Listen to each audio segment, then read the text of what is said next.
A Justiça na Revolução e na Igreja.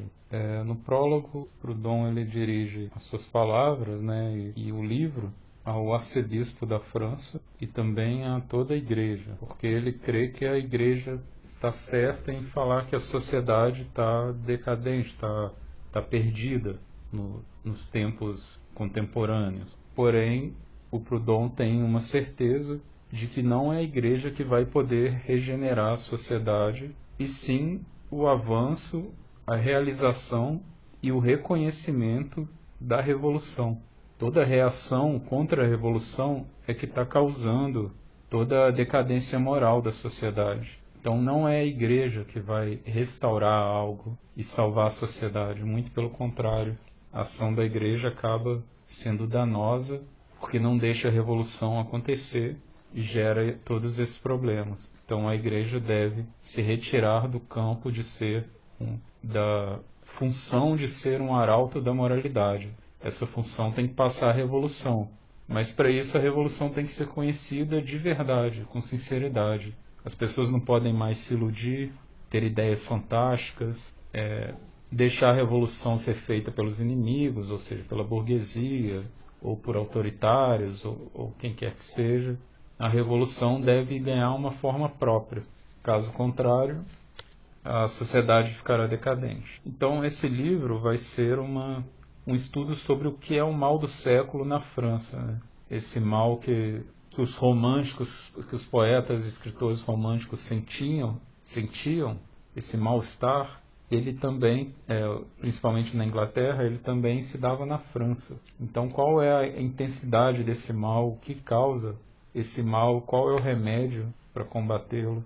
E vai falar também um livro como que não são os padres que vão resolver essa situação, né? Ele diz que a Grécia clássica caiu numa crise parecida com essa, Roma também caiu, e que agora a França e talvez o restante da sociedade ocidental estivesse também caindo, e essa queda seria definitiva. A civilização não conseguiria se levantar mais, a não ser que reconhecesse o que é a revolução e realizasse essa revolução.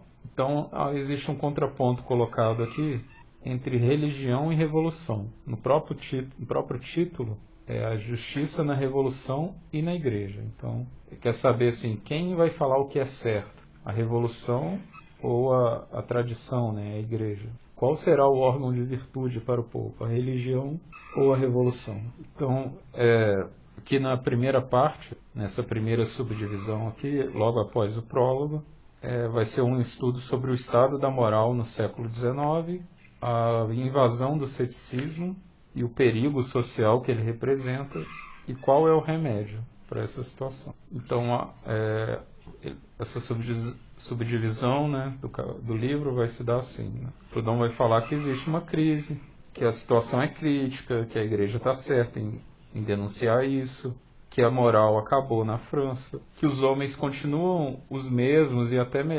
melhoraram com o tempo, mas existe essa crise, ainda assim. Não há crença nos princípios que formam essa nação, as pessoas não têm mais uma âncora de saber o que é a moralidade, o que é certo e errado, e nem sequer pensam a respeito disso.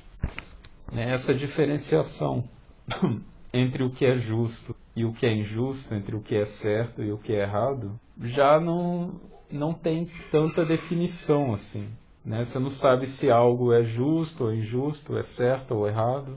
E quem defende a moralidade através de discurso, os discursos são vazios, eles não falam a verdade. Muitas vezes também se apela para o sobrenatural, tanto como uma salvação para estabelecer o que é justo e o que é certo, quanto para definir se algo é justo e certo. Então, que também é um erro, porque você tira dos homens a capacidade, né? Tira das mãos dos homens estabelecer a moral, o que é moralidade, de maneira objetiva, e coloca numa coisa sobrenatural, na religião, Deus. E ao mesmo tempo uma coisa que pode estar certa ou errada. Se a religião talvez fique do lado de alguma coisa publicamente, a instituição religiosa, essa coisa estaria correta, o que é mentira. porque é uma questão objetiva se as coisas são certas ou erradas. E é essa noção que se perdeu no século. Então a fé, né, é uma crise de fé. A fé é quando você sabe, né, não precisa nem explicação. Você sabe o que é justo, você sabe o que é direito, você tem fé no seu próximo, você tem fé nas relações humanas, comerciais. Mas isso tudo se perdeu, as pessoas se interiorizaram em si mesmas, ficaram desconfiadas umas das outras, virou um clube de enganadores. Por outro lado, o governo lava suas mãos, ele faz o seu trabalho, né, mantém uma obra pública, pega imposto, faz uma guerra, apesar de que a guerra é feita só para explorar pessoas, estabelecer servidão, e não tem a função da guerra, que é mostrar o que é certo, quem está certo. Mas o Estado ele cumpre lá suas funções e lava suas mãos, e ele não fica parte dessa discussão sobre a moral. Então o ceticismo ele ataca todas as bases da sociedade. O ceticismo ataca a religião, o ceticismo na política e na moral.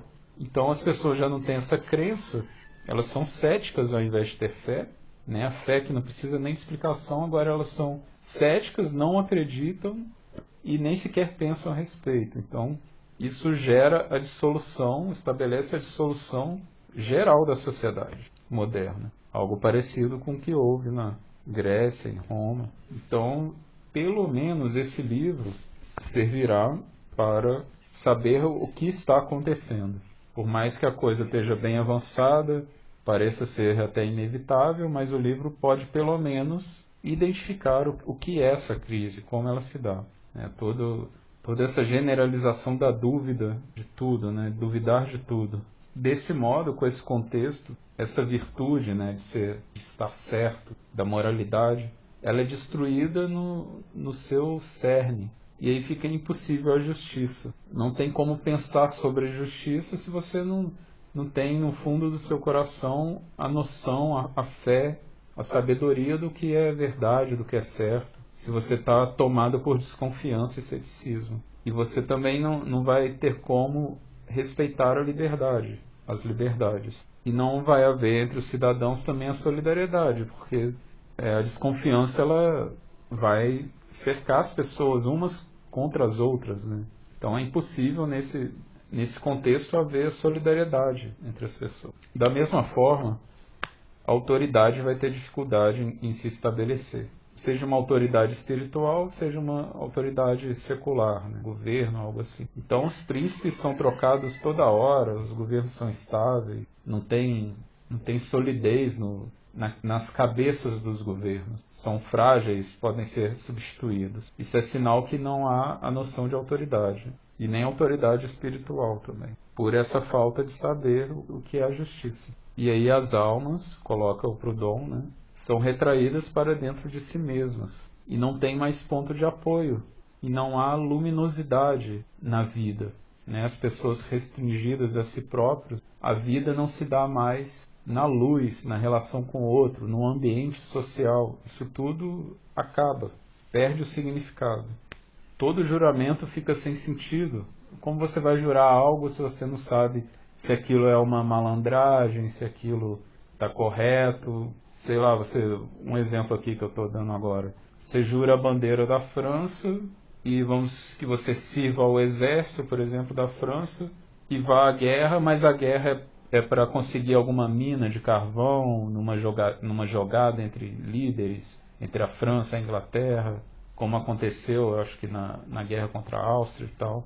Ou seja, e você sabendo disso, que houve uma reuniãozinha em que se ajeitou uma guerra falsa para a conquista de bens e terras, como você vai fazer um juramento à sua pátria ou algo assim? É impossível. E aí você fica desconfiado de quais são os princípios que regem a humanidade. E ninguém confia mais na justiça, nem que o poder seja honesto. E as pessoas não têm por que ter um senso de autopreservação, que é justamente isso, você saber o que é certo. Parece ser repetitivo, mas é porque o tema do livro é esse mesmo, é o que é certo e errado, o que é justo, o que é direito. Então, realmente, toda hora isso vai vir à tona, né? Essas palavras certo, errado, justiça, moral. Então acaba o senso de autopreservação, porque você não tem mais parâmetro para saber o que preservar, né? Como se preservar de algo. Então você se fecha ao invés de se preservar. Ao invés de evitar o que é ruim e ficar com o que é bom, você simplesmente se fecha e põe um escudo de desconfiança e ceticismo. E sem saber também, sem ter inteligência, né? Porque sem você poder raciocinar, né? Que raciocínio tem a ver com justiça, né? Sem você poder raciocinar, tudo fica empírico, inclusive na administração da vida. Se a coisa funciona ali, você continua fazendo ela. Se não funciona, você faz alguma adaptação. Você não sabe assim, não, isso tem que ser feito, eu vou fazer isso funcionar. Né? Em primeiro lugar, vamos saber o que tem que ser feito. E depois ver a melhor maneira. Aqui não. Você vai fazendo as coisas, se der certo, tudo bem.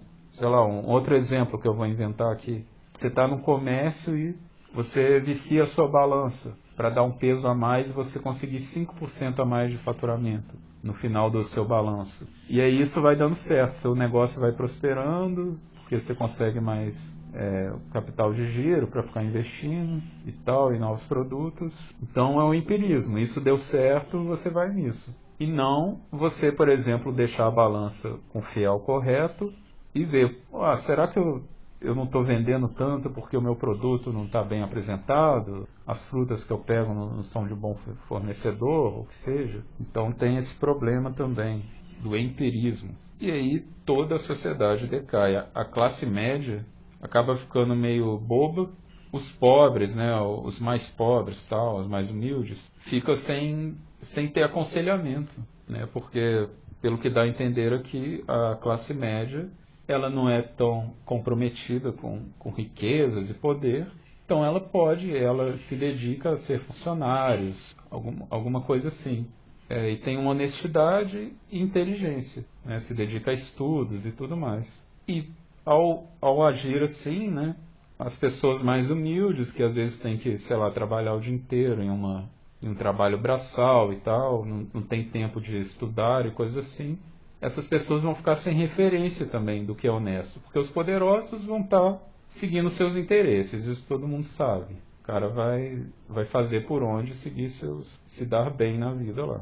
A classe média já tem uma honestidade maior. E se ela está boba, se ela está estúpida, os pobres logo ficam também sem um parâmetro, sem um guia.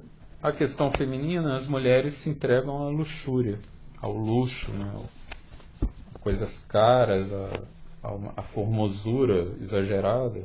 Os jovens ficam sem ter modéstia, né? sem freio, que era para as gerações adultas já irem dando ensinamentos do que é certo e do que é errado para a juventude. Então, se a juventude tem um impulso, como é natural, era para esse impulso começar a ser lapidado, a ser direcionado. Só que nesse caso, a juventude fica completamente solta, petulante, sem modéstia e muitas vezes errada.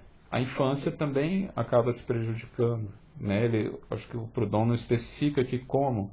Ele fala que na tradução aqui do Google Tradutor, né, fala que a infância fica antiquada. Eu não sei o que ele quer dizer com isso, mas dá a ideia que a infância também se prejudica nesse contexto. Os padres, os sacerdotes, caem em escândalos, ficam reacionários, fazendo vingancinhas contra contra seus desafetos, e aí eles perdem a fé em si próprios e já abandonam também seus próprios dogmas. Eles abandonam suas funções para irem se envolver na sociedade que está corrompida, e às vezes eles são reacionários, ou seja, eles estão indo contra a maré, contra a roda do tempo, né? O passado das eras, contra as novidades, né? O resultado dos acontecimentos, estão indo contra a roda da história, e eles ficam errados fazendo isso, e aí destrói todo o edifício da religião. Eles abandonam os dogmas da fé em si próprios, caem em escândalos, em vingança. Então esse é um retrato do que é o século, né? Então podemos nos perguntar, né, onde que fica o respeito, a honra? Ou o Proudhon ele identifica essa voz popular que pergunta o desabafo do povo, sejam negociantes, sejam povão, sejam o que for, né? As pessoas perguntam onde está o respeito, onde está a honra. né? Eu, nas minhas atividades, eu tenho que fazer coisas erradas. Por que que de repente eu virei um malandro? Antes eu era um comerciante, eu tinha noção de virtude. Agora, para eu sobreviver, eu sou obrigado a trapacear. A gente pode lembrar aqui do comerciante brasileiro que muitas vezes faz truques para se livrar de um Estado gigantesco, às vezes sonega algum imposto. Quer dizer, essa situação ela leva as pessoas a uma desonestidade, né? Essa crise geral. Os próprios padres, que eram pessoas para serem pessoas separadas da sociedade, né, da coisa mundana, do dia a dia, esclarecidas, estudadas, que estão concentradas nas coisas mais sublimes, né, que ficam próximos de Deus, da ideia de Deus, e desse abrigo, né, de amor que seja, de caridade e tudo mais. Eles também ficam deprimidos, são atacados pelo mal do século como se fossem poetas românticos. Eles também sentem na pele os dramas da sociedade, as crises, ao invés de eles estarem concentrados na emanação, que passa por todos os tempos, que está acima do bem e do mal, e que não se envolvem com as questões do mundo. Mas eles também estavam se envolvendo, e, por consequência, estavam ficando tristes. Então você não tem mais uma vida, né? Você está pagando seus pecados na Terra. A vida vira uma pena, uma penúria. O poder, né, estabelecido, ele governa só pela força, ele é um conjunto de forças, não há senso de justiça, não faz o que é certo. Então, algumas pessoas sábias da época, né, tiveram alguns insights. Por exemplo, o Saint-Marc de Girardin falou que a mente do homem perdeu a clareza, o coração perdeu a alegria e todos ficaram tristes, e nem os jovens estão felizes. Então esse é um retrato de uma nação sem princípio. A única coisa que resta são memórias, né? Arrependimento, autoilusões, sonhos irrealizáveis, loucura e desespero. E aí a gente tem a imagem do autorretrato do pintor Colbert, né? Do homem desesperado, que está ilustrando aqui essa postagem, que é um quadro feito nessa época, né? Que o cara está com uma cara de desesperado, e com as mãos na cabeça, o olho arregalado.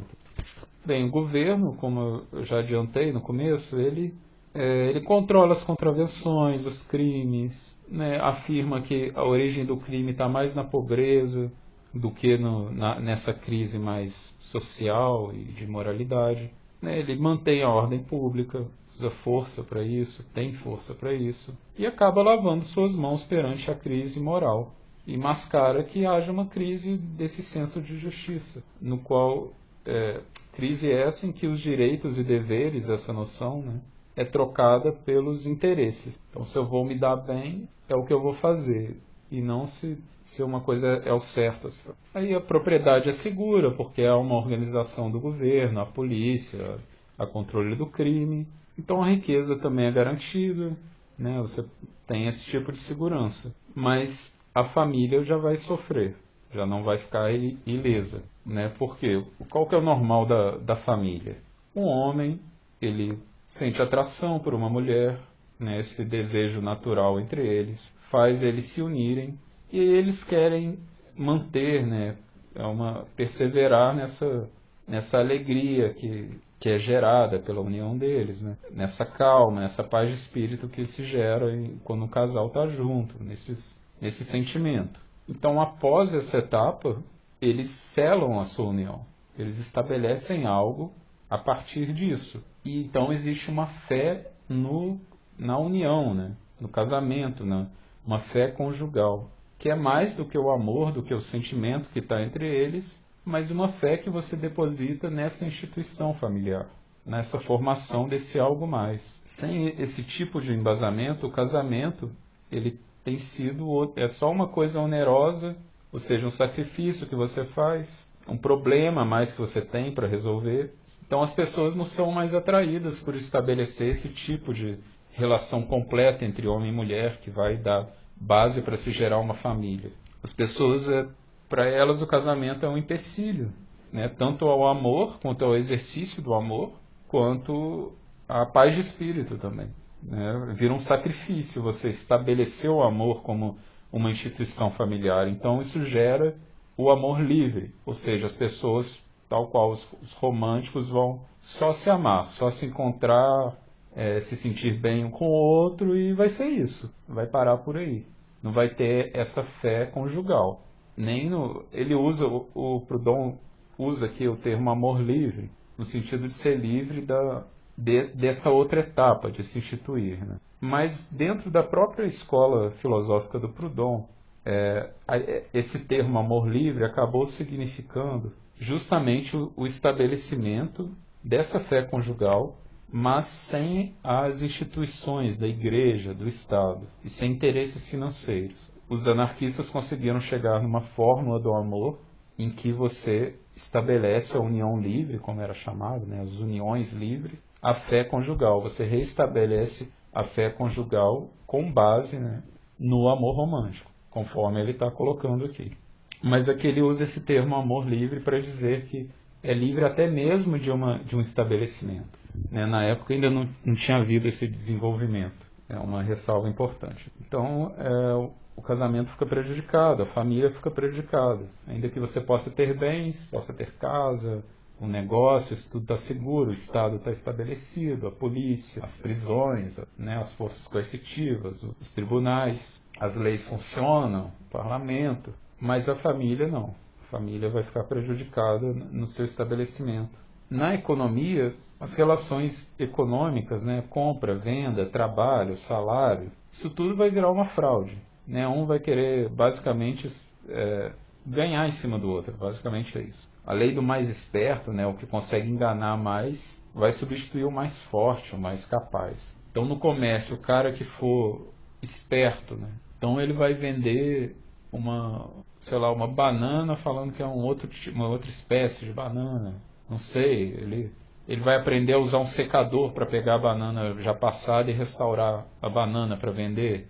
Então ele vai se dar melhor no mercado do que o cara que consegue bons fornecedores de banana, que já está há muito tempo, que preza pela qualidade. Então o mais esperto vai se dar melhor do que o mais forte. Ou numa luta, sei lá, de boxe, o que colocar um soco inglês embaixo da luva para bater no outro vai se sagrar o campeão e não o melhor lutador, né? Usando um exemplo aqui inventado agora. Então não existe a fé jurídica, né? A fé na justiça, no que é certo. O que existe hoje em dia é assim, quem se estabeleceu é porque basicamente trapaceou e conseguiu se estabelecer, ou seja, realizou um roubo, né? O Proudhon até falava, a propriedade é um roubo. E depois que você estabelece com algum golpe, com algum conchavo, você passa a explorar quem tiver na sua frente, né? Explorar o seu cliente, explorar o outro. Diferente de você estabelecer com justiça e viver do seu mérito.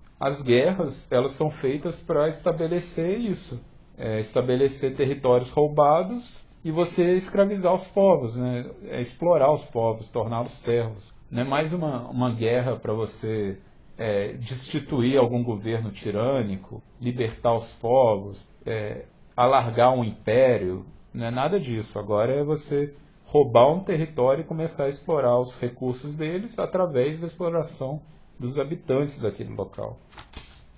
E também é prejudicada a fé política, né? Essa fé política, a fé na polis, no conjunto, ela é trocada por um individualismo que todos estão contra todos. Então, como eu já disse, os príncipes são efêmeros, né? Não tem aquele rei que vai ficar anos e anos governando e a política, né? As cortes fazendo decisões por baixo, cuidando da política do dia a dia, mas o poder moderador, o poder estabelecido, ele está estável. Agora não, agora até o rei, que é uma emanação divina, né, do que há mais acima do homem, até essa emanação mais pura, ela já é instável, porque já não tem fé, né, fé no poder, fé na política. O casamento, a família também se restringe em si mesmos, e aí não tem a ideia da parte pública, do que é social. Ficam só cada família, uma família, né? Não tem a noção de um povo. Essa ideia de população, de povo, já passa a não existir. E aí é uma crise gigantesca para um país. Então, sem a noção de moralidade estabelecida, sem a moral, as pessoas ficam solitárias. Pode ser uma grande cidade, um acúmulo de pessoas, muitas pessoas em pouco território, mas vai haver solidão, sentimento de solidão nas pessoas. não vai haver justiça. O melhor das pessoas não virá à tona nesse cenário de tristeza e de falta de reconhecimento de quando a pessoa trabalha, quando ela é mais forte, quando ela está correta. Sem esse reconhecimento, o melhor das pessoas não vem à tona e as melhores pessoas não conseguem se realizar. E é impossível haver dignidade, porque dignidade é você ter reconhecimento público. Então, olha lá, está passando o Jó, né? Ele é um bom negociante, ele é honesto, ele está aqui há muito tempo, ele é um benfeitor na comunidade, ou nem que seja um benfeitor, isso é uma coisa mais nova, mas ele é bom na sua área.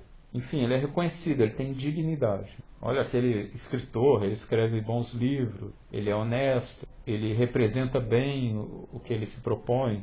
Então ele é digno, né? Ele tem uma dignidade pública, mas sem espaço público, com as pessoas isoladas em si mesmas, não tem como você ser digno, você ter dignidade, exercer dignidade. E a sociedade vira o Proudhon usa o termo aqui traduzido, né? Sociedade virtual, que é uma previsão daquele filme de ficção científica Matrix, né? De fantasia, que a sociedade é virtualizada mesmo, né? Ela parece que existe, né? Parece que existe a sociedade, mas são átomos ali isolados uns dos outros e então fica uma sociedade virtual, né? Não existente na realidade. Um sintoma, com tudo isso, com o casamento não se realizando, a solidão das pessoas, existe a esterilidade da população. O amor começa a ficar infértil, não gera filhos, né? E muitos abortos começam a acontecer, começa a haver o crescimento do número de abortos e de infanticídios. Né? A falta da fé conjugal gera esses dramas humanos terríveis. Né? A fé na virtude alheia não existe também, né? A confiança mútua. Então se volta, ele não cita aqui o Hobbes, né? Mas é como se fosse o estado selvagem do Hobbes, todos contra todos. É assim que fica a sociedade nesse contexto do mal do século. E todos sentem diferenças, ficam diferentes com a cidade, com o seu país, com os interesses de todo mundo, com a posteridade. Então, nós vivemos hoje, no século XXI, isso daqui, né, em grande medida. Por exemplo, as nossas cidades, muitas pegam uma praça. Na maioria das cidades, né, ou em muitas delas, as praças são abandonadas, os jardins simplesmente não são cuidados. Tem lixo, há moradores de rua, animais, né? Então isso é um sinal de quê? De falta de cuidado com a sua própria cidade, falta de cuidado com o seu país, falta de cuidado com os interesses gerais. A praça era algo para todo mundo usar, mas ninguém liga. E a posteridade também, você não liga de gerar um ambiente bom para os seus filhos, até porque a sociedade fica estéril. Então o Proudhon está aqui identificando o mal, né? Ele está mostrando a cara do mal e como isso tudo é um sistema, né? A gente conclui, vendo o Proudhon falar disso tudo, que é tudo uma coisa causando a outra. Está tudo interligado. Esse mal generalizado é que o Proudhon conseguiu fazer uma análise, separar, identificar diversas áreas onde esse mal se realiza, né? Onde ele se dá, de verdade. E a sociedade, igual uma pessoa que sabe que é desonesta, você não vai conseguir mentir para si mesmo, né? A sociedade também, ela está em crise e ela não consegue mentir para si mesma. Então não adianta a sociedade querer o certo, querer o correto, quando ela sabe por ela mesma, quando ela bota a cabeça no travesseiro, que não há nada correto. Então como é que você vai exigir algo se isso não é feito, não tem esse parâmetro, não tem o senso de justiça? Então o Proudhon ele vai ver, né? Você pode achar assim que o Proudhon aqui vai ter uma conclusão: a revolução foi horrível, acabou mudando tudo e tudo era bom antes. Mas não, né? Eu nem sei se existia essa opinião reacionária nessa época, até porque antes da revolução o sistema que existia estava em crise. Houve inclusive famílias nobres e dinastias que apoiaram a revolução. Mesmo depois da restauração feita, depois da revolução do Napoleão, os países, né, por mais que restaurassem os ducados, as monarquias, eles mantiveram as mudanças feitas pelo Napoleão, na Europa toda. Então essa ideia reacionária de retroceder as coisas, nem sei se ela era expressada por alguém nessa época, mas o que havia era reação à revolução, as pessoas indo contra os ganhos da revolução, nadando contra a maré. E o Proudhon fala que se não tivesse havido tanta reação, a revolução já teria estabelecido isso que faz falta, a moralidade, a justiça, né? Já haveria fé jurídica, as pessoas teriam noção exata do que são direitos, do que são deveres. E a igreja não é capaz e nunca foi capaz de prover essa ciência, essa fé jurídica. Então não está com a igreja o bastão, né, de se realizar, de se estabelecer a moralidade desta época. Está com a revolução, com as ideias mais seculares. Porém, tem que se saber o que é o mal, o que é a revolução e como realizar essa revolução da maneira correta. Então não vai caber à igreja, não é o métier dela, não é o meio em que ela atua, não é a função dela. Ela não estabelece direitos e deveres, né, desse modo, com fé jurídica, né? Então o Proudhon vai falar que a revolução já aconteceu, mas nós não compreendemos ainda o que ela é, quais são seus princípios, e ainda que sejamos governados por esses princípios que a revolução estabeleceu, nós nos recusamos a aceitá-los como eles são e acabamos nos autoiludindo, né? Nessa época aqui tinha muitos pensadores da revolução, socialistas, muita gente que queria impor mais a sua vontade, coisas assim, do que pensar o que realmente era a revolução e como fazê-la, que é o exercício que o Proudhon vai fazer, e inaugurar assim a corrente revolucionária anarquista, que, como disse o Antero de Quintal, é o campeão do socialismo. E como Karl Marx colocou no Guerra Civil em França, é a descoberta da verdadeira forma da revolução, a anarquia. Mas aqui o Proudhon está comendo pela beirada, né? Ele ainda está alertando que até os revolucionários não realizam a revolução totalmente. Então a moralidade acaba ficando perdida, né? A revolução já tem 63 anos de idade, aqui esse livro é de 1858, e durante toda essa trajetória reprimiram a revolução, caluniaram, disfarçaram, falsificaram, fizeram acordos escusos com o inimigo, né? Vamos lembrar que, por exemplo, se criou o rei burguês, uma época, né? Os burgueses, depois de muito criticarem a monarquia e os privilégios, acabaram entrando para o clube e virando privilegiados junto com os que já detinham poder antes. Então a revolução precisa ser conhecida de novo. Então isso aqui é a introdução do livro do Proudhon, né? O livro é a Justiça na Revolução e na Igreja.